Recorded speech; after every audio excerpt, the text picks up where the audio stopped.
Assalomu alaykum do'stlar. Bugun buyursa Pindo'da o'shib ketaversa, bo'lmasa опасный приложение не установлено. Сондай сөздер шығады ғой, жалпы установить етілмей қалады бір кезде.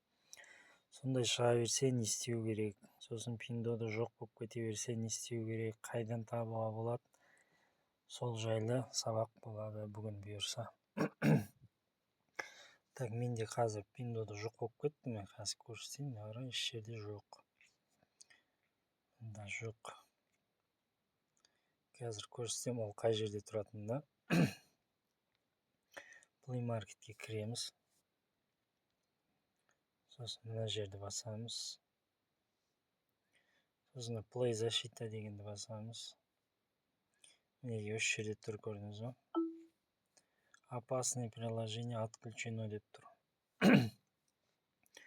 Осы жерде мына включить дегенді басамыз. Включить.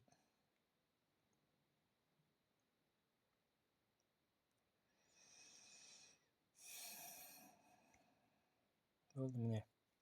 Мына жерде пайда болды, көрдіңіз ба? Сізде де жоқ болып кетсе, сол жерден қосып аласыз. Сосын установка етілмейді ғой, мысалы сайттан скачать етсе де, телеграмда мен каналымда салып қойдым ғой. Установка жасағанда да не установлено деп шықса, мына жерде Play Marketке кіреміз. Дәл осы жер, жаңағы жер. Play защита. Осы жерде міне көрдіңіз, мен өшіріп қойыппын қазір. Включительдікі настройки. Мына затты өшіріп қоясыз ғой. Сканирование приложение деген бар ғой. Осыны өшірсеңіз, установка жасай бересіз спокойно. Сізден жаңағы не установлено, опасный, сондай зат. Опасный деп шығуы мүмкін, бірақ не установлено деп шықпайды. Сразу установка ете бересіз. Осыны өшіріп тастаймыз. Отключить.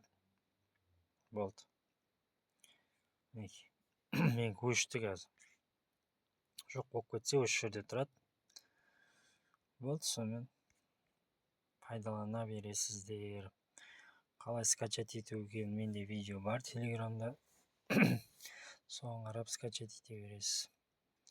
Ассаламу алейкум, сау болыңдар.